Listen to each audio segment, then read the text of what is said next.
topic for today's discussion is on meaning and scope of anthropology.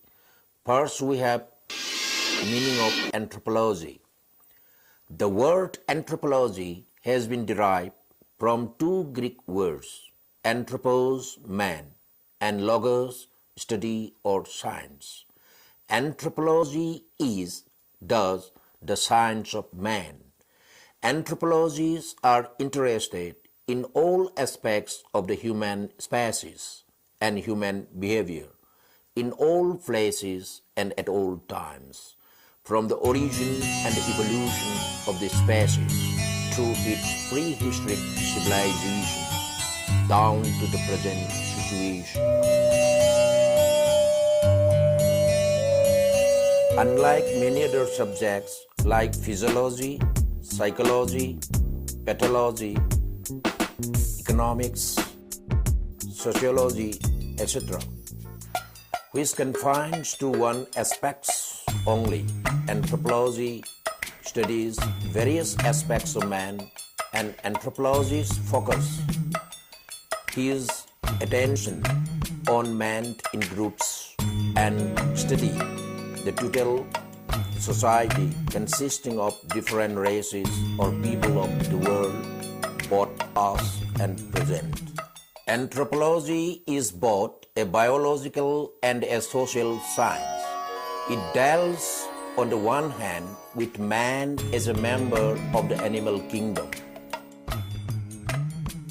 and on the other with man's behavior as a member of society.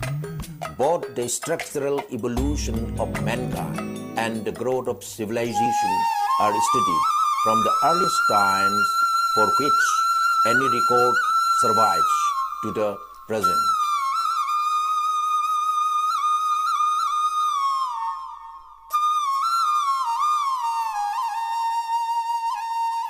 Similarly, in his concern with the contemporary human groups and civilizations, the anthropologists place particular emphasis on comparative studies.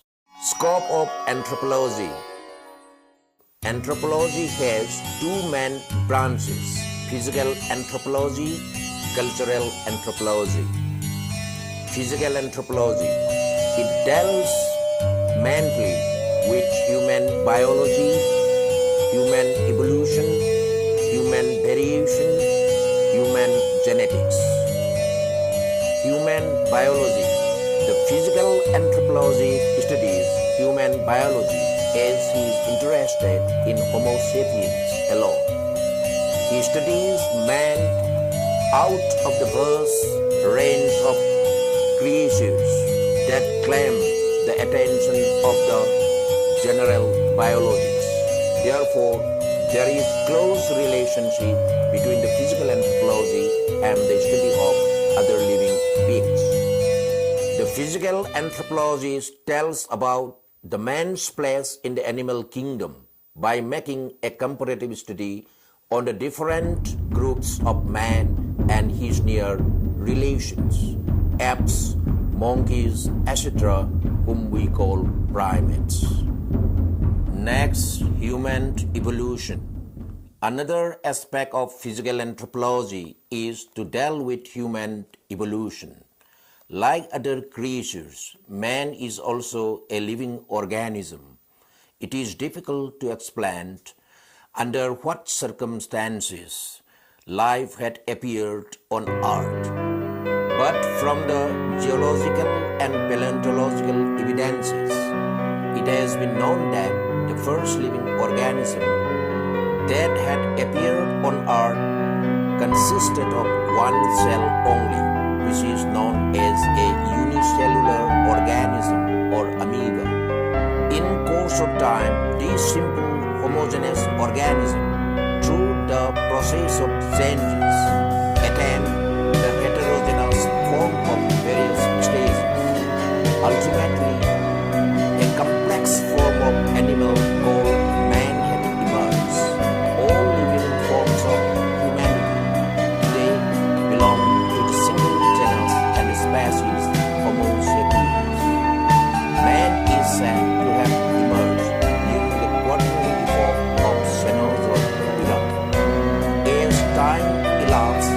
varieties of man had evolved from the dead of his origin.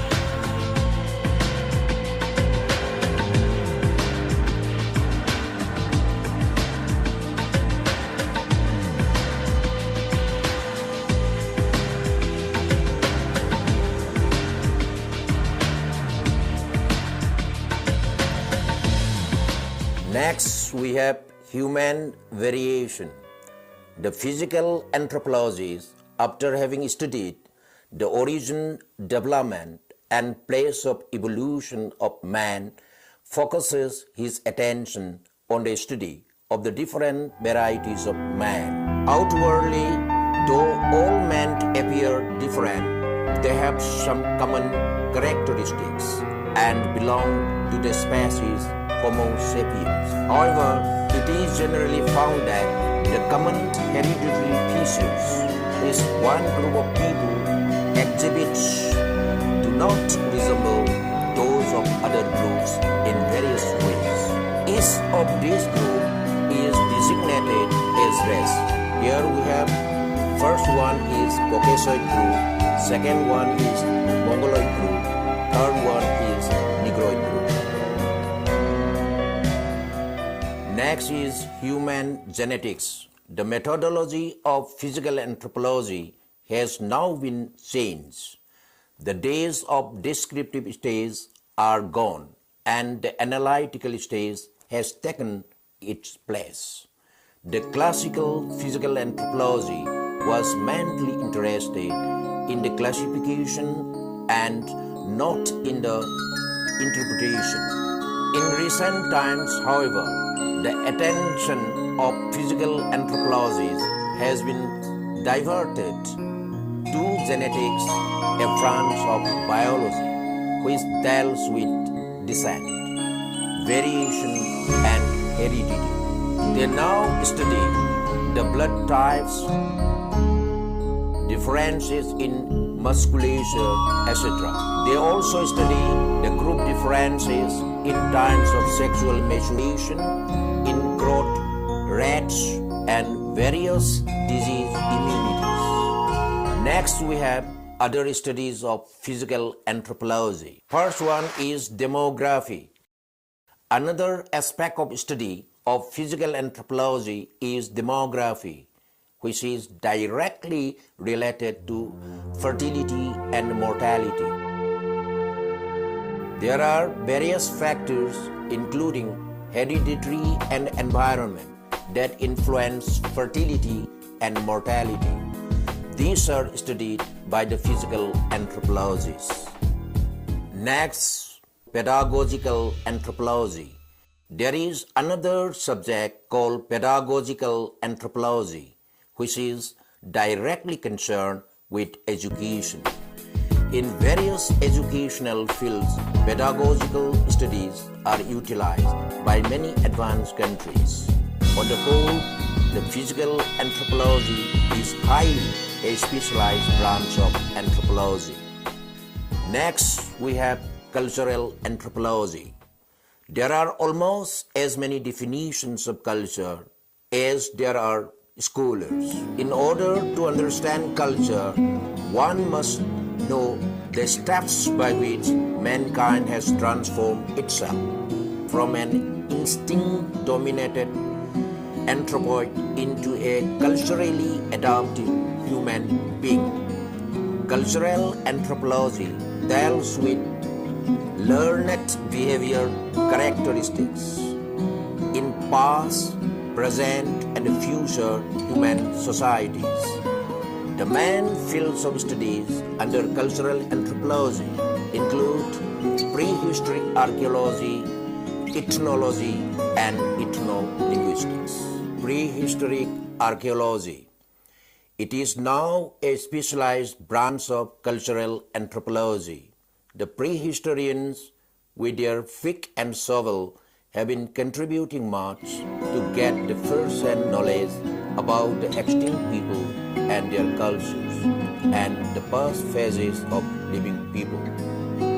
They enlighten us with how the prehistoric people cope with the natural setting by making tools and implements, weapons and other necessary equipments in order to serve their biological and psychological needs, such as food, clothing, art, etc. Prehistoric archaeology has also been helpful in finding out the sequence of culture and dating the past by adopting the various methods such as stratigraphy, radiocarbon methods, etc. There is another scientific discipline called paleontology, which is closely associated with prehistory and is helpful in studying the extinct races from their fossilized forms. It tells us how the modern races have evolved from extinct fossil races. Technology, which is the study of the techniques of making material objects such as utensils, clothes, houses, canoes, etc., is an important aspect of culture of the past, and this is being studied with the help of prehistoric archaeology. Next, we have ethnology. Ethnology is another field of study under cultural anthropology. It makes its appearance as a recognized branch in about 1840, and it developed well during the next 100 years. It makes a comparative study of the cultures of the world and emphasizes the theory of culture. Ethnologic studies are essential for a cultural anthropology to know the links between the different cultures and the principles guiding the socio-cultural systems. As a matter of fact, ethnology interprets the facts or data collected through ethnographic studies, classifies them, and formulates principles with regard to the nature of human behavior and the evolution and functioning of culture. Ethnology includes in its fold economic anthropology, social anthropology, religion, art, musicology, and recreation, folklore, etc. First, we have economic anthropology. The anthropology studies under economic anthropology the different means of subsistence of man, such as different features of production, distribution, and consumption of material goods and their relationship with other aspects of the socio-cultural complex.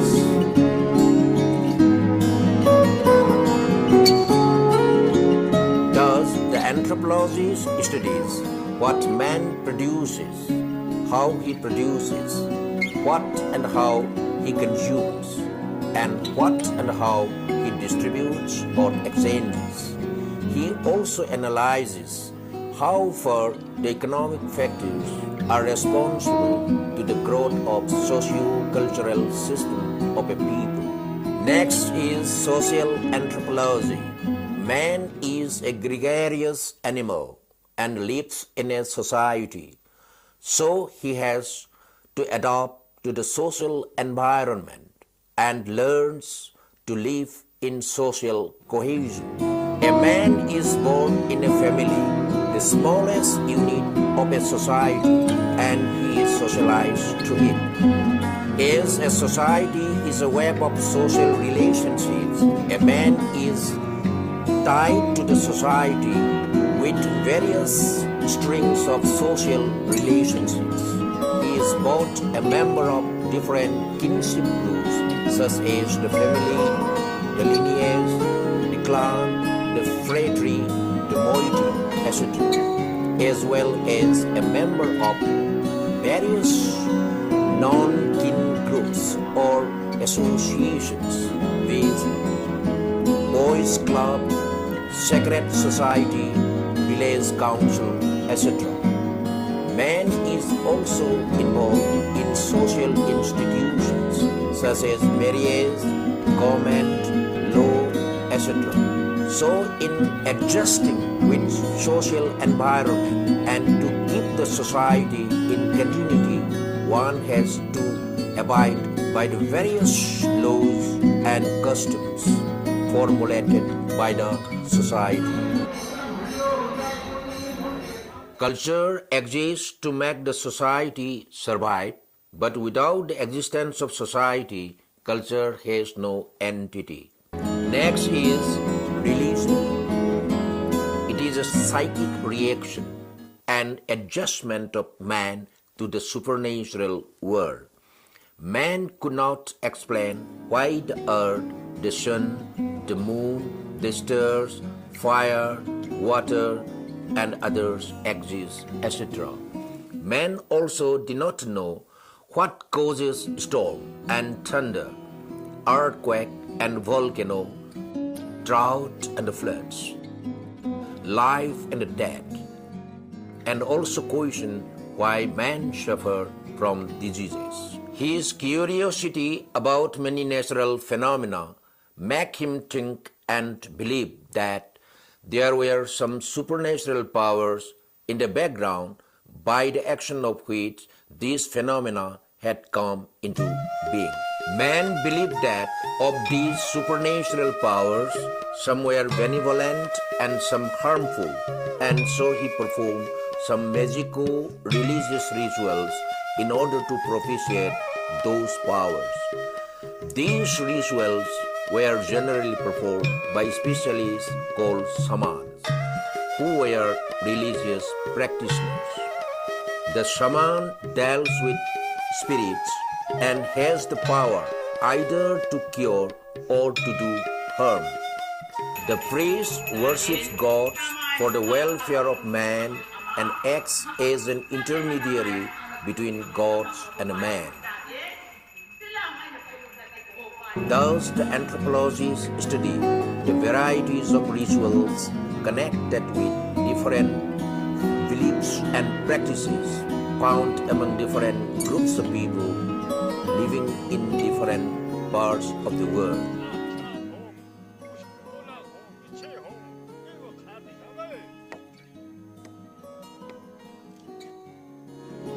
Art, musicology, recreation.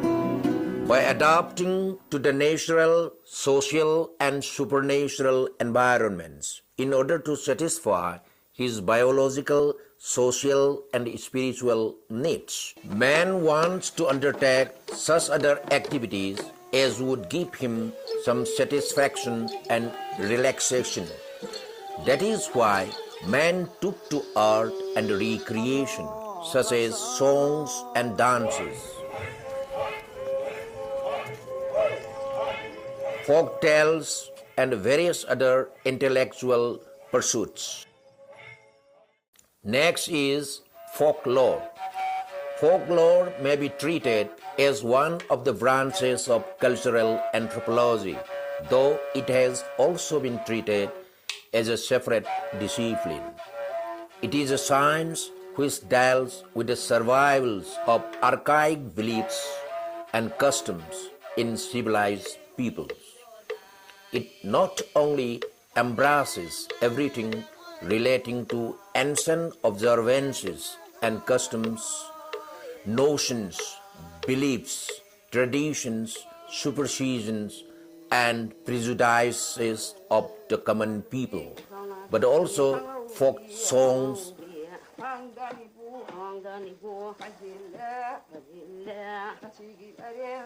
legends, myths,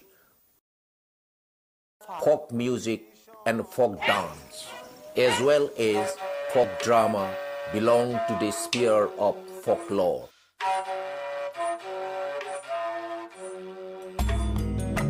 Next, ethno-linguistics.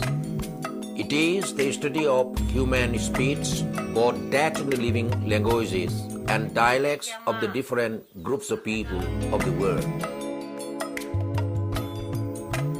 By studying this, anthropologists tries to find out the origin and development of the languages and their interrelationships, and thus makes the classification. Other specialities of cultural anthropology include ethnoecology, which is a special subfield of anthropological study that deals with adaptation of human beings to their total environment. Urban anthropology, where the urban anthropologists are trying to bring the unique attributes of anthropology to the study of urban cultures in contemporary cities. Political anthropology, which is the study of primitive and colonial system of politics. Applied anthropology and action anthropology, which deals with various applications of anthropology. Some of its applications are anthropometry, or the science of measuring the different limbs of the body, which is an inevitable part of physical anthropology. And with its help, various measurements of the limbs of the body are taken so as to know the proportions of the limbs. With this knowledge, the physical anthropologists can advise in respect of seating arrangements in aeroplanes, railways, classrooms, offices, etc. Physical anthropology is also useful in detecting criminals. With the knowledge of foot and hand prints, it becomes easier to detect criminals, as the types of foot and hand prints are never changed during a man's lifetime. Similarly, analysis of hair texture and blood groups also help in detecting criminals. The services of the cultural anthropologists are useful for planning development programs, for successful implementation of prohibition, family planning, adult education, and various other development programs. Physical and cultural anthropologies also help to resolve the problems of casteism, communalism, racialism, etc. Another applied anthropology is action anthropology. The term has been coined by Saul Dawes. According to him, an action anthropologist studies the processes of change in the society and helps the people study the adverse effects of change and guide planning in such a way that people do better in the process of change. To sum up, looking at the vast scope and nature of anthropology, one can conclude that the discipline is not an idler's pursuit, nor is it a study of queer customs of the savages or digging for the remains left by the prehistoric people, as was commonly misunderstood.